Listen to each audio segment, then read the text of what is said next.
Mateus 6, 9 a 15.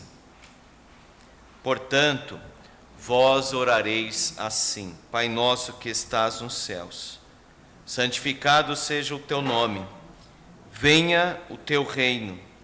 Faça-se a tua vontade, assim na terra como no céu. O pão nosso de cada dia dá-nos hoje. Perdoa-nos as nossas dívidas, assim como nós temos perdoado aos nossos devedores. E não nos deixes cair em tentação, mas livra-nos do mal, pois teu é o reino, o poder e a glória para sempre. Amém. Porque se perdoardes aos homens as suas ofensas, também vosso Pai Celeste vos perdoará. Se, porém, não perdoardes aos homens as suas ofensas, tampouco vosso Pai vos perdoará as vossas ofensas. Amém. Amados irmãos, como foi a nossa vida de oração neste ano que passou e como já está a nossa vida de oração neste ano? O tempo de oração, o tempo na presença de Deus, na nossa casa e na igreja. Olhe para a sua própria vida, examine. Você tem orado com a sua família? Você tem orado em particular? Você tem orado com a igreja? E o Senhor Jesus aqui, neste sermão chamado Sermão do Monte, toca neste assunto da oração e da confiança em Deus. Ele diz: portanto, vós orareis assim. E ele dá um modelo de oração, um norte de oração.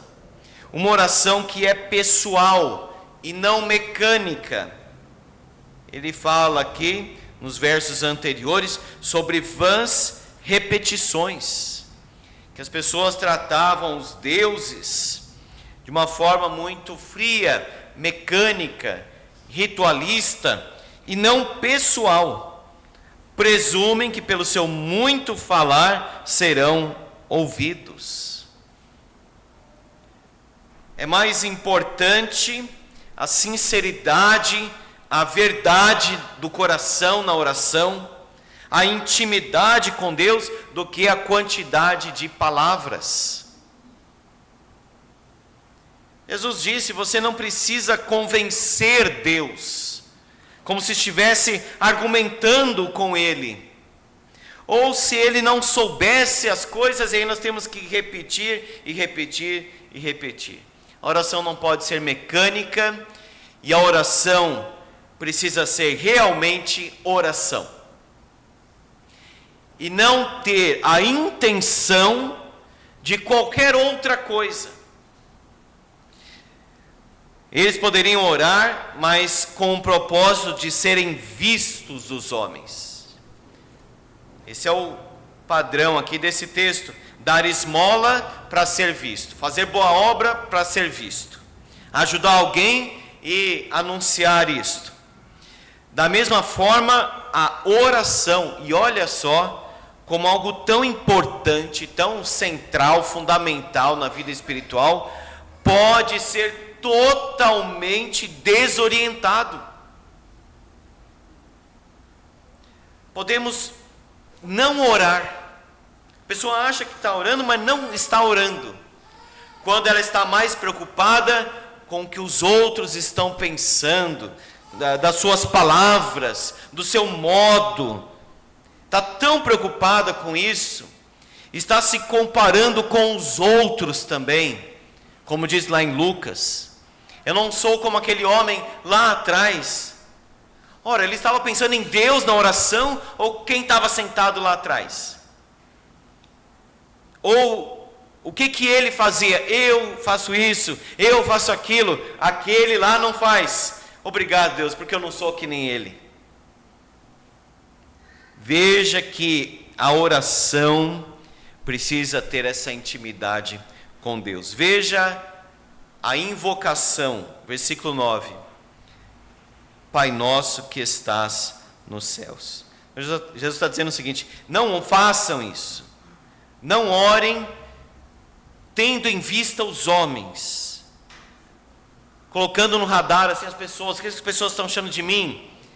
Eu estou falando, será que elas estão me admirando? Será que eu estou sendo reconhecido? E nem mecânico. Chama Deus de Pai na oração. Olha a invocação aqui, contemplando a glória de Deus: paternidade, comunidade e autoridade. O Pai, nós podemos olhar para Ele e dizer: Pai. É como alguém que estende a mão, um filhinho estendendo a mão para o pai, rogando alguma coisa. E diz: Pai nosso. Observaram o nosso no texto? Pai nosso, pão nosso, perdoa as nossas dívidas. Não nos deixes cair em tentação. Livra-nos. É uma oração então coletiva. Ele é o nosso Pai. Nós estamos orando aqui uns pelos outros. Nessa oração nós temos a consciência da família da fé, dos irmãos, a igreja, o corpo que estás nos céus. Deus está acima de nós. Deus sabe todas as coisas. Deus pode todas as coisas. E aí quando nós pensamos, Ele é meu Pai, então nada irá faltar. Ele é o Pai nosso, Ele é o Pai da comunidade, da família da fé. E todos nós estamos orando, buscando a Deus. Ele está nos céus. Aí nós pedimos: o pão de cada dia dá hoje. Quando nós contemplamos a glória de Deus, nós temos encorajamento para pedir as coisas que nós precisamos da vida. Será que eu vou conseguir vencer essa tentação? Na própria força, não. Ninguém vence nada na vida cristã pela própria força. Mas Deus é o nosso Pai. E Ele tem toda a autoridade. Então vai vencer, se buscar Ele. Segundo, a santidade do nome de Deus. Santificado seja o teu nome. Já é santo. Deus já é glorioso. Você percebeu aí, Pai nosso que estás nos céus. Faça-se a tua vontade, assim na terra como no céu. Eu lembro até que a nossa irmã, a dona Brasilina, ela falava isso. Primeiro é céus, depois céu. Ela não falava. Ela queria que orasse. Ela queria que falasse direitinho assim. E realmente, porque olha só, o lugar da habitação de Deus, aí é o céu dos céus, os céus dos céus, altíssimo. Agora quando está falando da vontade, seja que entre nós seja feita a vontade de Deus, assim como é no céu, no lugar celestial dos anjos. Mas quando fala da habitação de Deus, aí joga os céus dos céus. Então tem sim uma diferença aí entre as duas coisas. Santificado seja o teu nome, que o nome de Deus, ou seja, a pessoa de Deus, como Deus é conhecido, a referência de Deus que as pessoas têm ao olhar para a nossa vida. O que as pessoas pensam de Deus quando olham para nós? Que o nome de Deus seja santificado e honrado, e não blasfemado e desprezado por nossa causa. A plenitude do reino de Deus, venha o teu reino.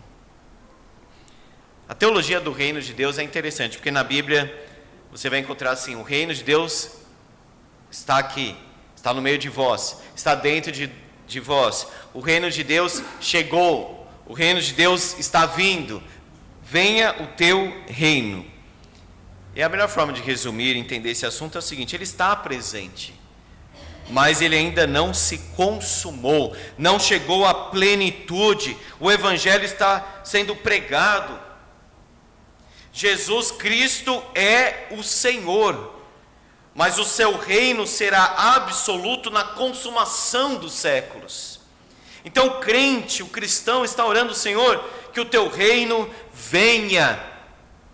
Só ora assim quem é súdito, quem é servo de Jesus Cristo, quem ama Jesus, quem deseja a segunda vinda de Cristo, e não é desse mundo, não tem nada com esse mundo mais, morreu para esse mundo, morreu para essa vida, e agora diz: Senhor, venha o teu reino. Terceira petição: faça-se a tua vontade, assim na terra como no céu. Perceberam? Santificado seja o teu nome, venha o teu reino, faça-se a tua vontade. A vontade de Deus, o reino de Deus, a santidade do nome de Deus é o que mais importa. Precisamos colocar isso acima até do nosso pão. Deus se importa com o nosso pão. Mas a oração do Pai Nosso nos ensina a não ter uma vida de oração que é só pedido pelas suas próprias questões pessoais. Tem isso no livro dos Salmos, e toda a Bíblia nós pedimos por nós mesmos, até aqui. Mas primeiro, meus irmãos, nós precisamos adorar a Deus. Primeiro precisamos pensar no reino de Deus, na submissão, como é no céu, que seja também entre nós. É a forma como Martinho Lutero orava essa parte. Assim como os anjos te obedecem prontamente, que eu possa te obedecer também com toda submissão. Sabe aquele bom soldado, quando entra o comandante, ele levanta, se posiciona? Assim deve ser o crente. Ele mesmo fez essa oração: passa de mim este cálice, mas não seja o que eu quero, e sim o que tu queres. Aí o pão é algo tão... O pão nosso de cada dia dá-nos hoje. A gente estava falando de coisa tão grande antes, tão maior, tão acima, céu, o reino, a habitação de Deus. E aí a gente fala do pão, o pão de cada dia. Mas, meus irmãos, Deus se preocupa com cada detalhe da nossa vida. Quando nós nos preocupamos com a sua glória, agora nós estamos declarando para Ele que nós dependemos dEle para tudo. O pão e a água vêm de Deus. Tudo que nós temos, recebemos da mão graciosa de Deus. O pão nosso de cada dia. É um remédio aqui contra a ansiedade. Um dia de cada vez.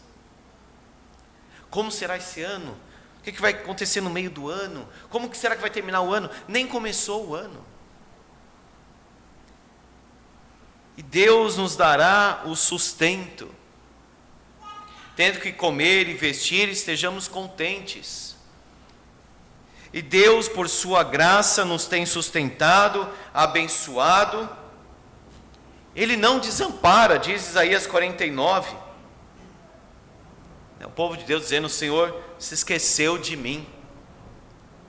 Pode Deus se esquecer do seu povo, do seu filho? Jamais.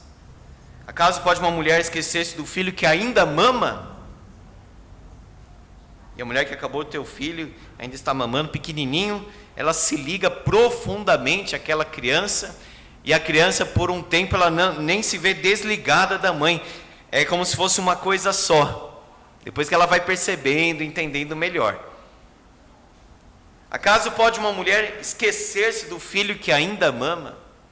Mas mesmo nessa ilustração máxima de mãe e o filhinho que ainda mama, ainda que esta viesse a se esquecer dele, eu, todavia, não me esquecerei de ti.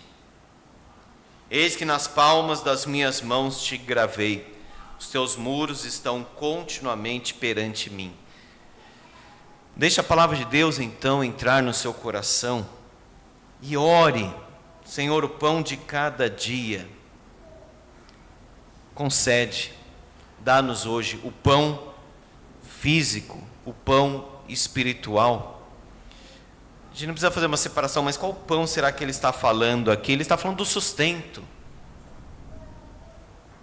O perdão. Perdoa-nos as nossas dívidas, assim como nós temos perdoado aos nossos devedores. Porque só quem perdoa tem coração para pedir perdão. Deus perdoa o coração quebrantado. E só tem o coração quebrantado quem perdoa. Porque é fácil chegar aqui e pedir perdão para Deus. Deus perdoa meu pecado, eu fiz isso, me ajuda e etc. Mas eu encontro alguém por aí, fez alguma coisa, etc. Eu não perdoo. Continuo fechado. Continuo o coração amargo contra essa pessoa.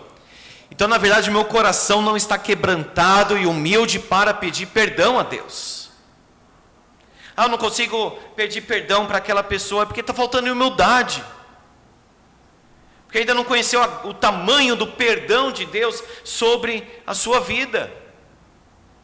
Porque se Deus nos perdoou de uma ofensa tão maior, quem somos nós para não perdoar o próximo de uma ofensa menor e até insignificante comparada com a nossa contra ele? Perdoa, irmão, nem pensa, nem fica calculando, e nem diga assim, olha, eu te perdoo, mas você também. Não perdoa fazendo alguma consideração. Perdoa. Não se prenda, não deixa a cabeça presa em algum assunto. Aí você pensa naquilo, pensa nesse ponto, volta nesse ponto, se incomoda, ao invés de estar pensando na glória, reino de Deus, discipular os seus filhos, evangelizar, está fixo naquele ponto com aquela pessoa. Perdoa. Seja livre espiritualmente para amar a Deus e orar e viver para a glória dele. Eu preciso estar bem com Deus para realmente ter essa plenitude na vida de oração. Agora não está perdoando o próximo. Não está dependendo de Deus. Como que vai ter essa vida abundante de oração? Quando os discípulos viram aquela figueira que estava seca, eles ficaram impressionados. Jesus disse, olha, se você tiver fé em Deus, grandes coisas irão acontecer. Você irá realmente transpor as dificuldades da sua vida. É isso que quer dizer, o monte ergue-te, lança-te no mar. Tudo quanto em oração pedides, crede que recebestes, será assim convosco. Aí ele fala, e quando estiverdes orando, olha só, quando você estiver orando, não está falando somente com a pessoa, orando. Quando estiverdes orando, Marcos 11, 20 e 26. Se tendes alguma coisa contra alguém, perdoai, orando. Falando para Deus que perdoa aquela pessoa, e pedindo que Deus abençoe aquela pessoa, que restaure o relacionamento com ela, que faça o melhor para ela, e esquece isso, e vai viver para Deus. Mas se não perdoardes, vosso Pai não perdoará as vossas ofensas. Um autor escreveu o seguinte: se quisermos abrir nossas mãos para receber o perdão misericordioso de Deus, não podemos manter os nossos punhos cerrados contra aqueles que nos ofenderam. Deus, me perdoa, estende a mão assim para receber a misericórdia de Deus. Aí contra os outros está com o punho assim, tá? Briguento. Deixa tudo nas mãos de Deus, não queira fazer justiça própria. E por último, a santidade dos pecadores. Não nos deixes cair em tentação. Olha só. Não é só cair quando estiver na tentação. Lucas 22, 40, nós até temos. Orai para que não entreis em tentação. É a oração de alguém que sabe que é perigoso ser tentado. Eu, quando eu for tentado, que o Senhor me ajude. Amém. Mas é ainda mais profundo, Senhor, não me coloque num contexto, porque eu sou fraco, e eu não poderei resistir tamanha tentação. O Senhor conhece a minha estrutura. A ideia é: não permita sermos induzidos à tentação. É sempre um risco. Então, cair aqui é estiver no meio. Que Deus nos ajude. Livra-nos do mal. Tira o mal. Nos coloca na tua presença. Nos dê essa firmeza de quem andou com o Senhor como os antigos homens de Deus. Teu é o reino, o poder e a glória para sempre. Começa com adoração e termina com adoração. Mas de todos os pontos da oração, Jesus quis tratar aquela questão do perdão. Porque em todo esse sermão do monte ele está tratando do coração. Como está o seu coração diante de Deus? Tem muito ódio. O coração está querendo as riquezas deste mundo, é o que ele fala depois. O seu coração está querendo o elogio das pessoas. O seu coração está desejando mulher. O seu coração é mentiroso. Da boca sai sim, mas no coração é não. Bem-aventurados os limpos de coração, porque verão a Deus. O que o nosso coração deseja? A glória humana? Uma religião vazia? Riquezas do mundo? Ou comunhão com o Pai Celestial? Que nós possamos dizer: Senhor, eu quero viver contigo. Guarda a minha vida na tua presença. Guarda a minha família com o Senhor. Eu e a minha casa serviremos ao Senhor. Que a nossa igreja continue assim. Prioridade, Bíblia e oração. Prioridade total, vida espiritual. Vida com Deus, andar com Deus. Que Ele nos ajude. Amém. Peço para que a dona Inês ore no sentido que nós ouvimos, para que tenhamos essa vida devocional, diária, uma vida de oração, e que possamos perdoar, que o nosso coração seja um coração cheio do amor de Deus.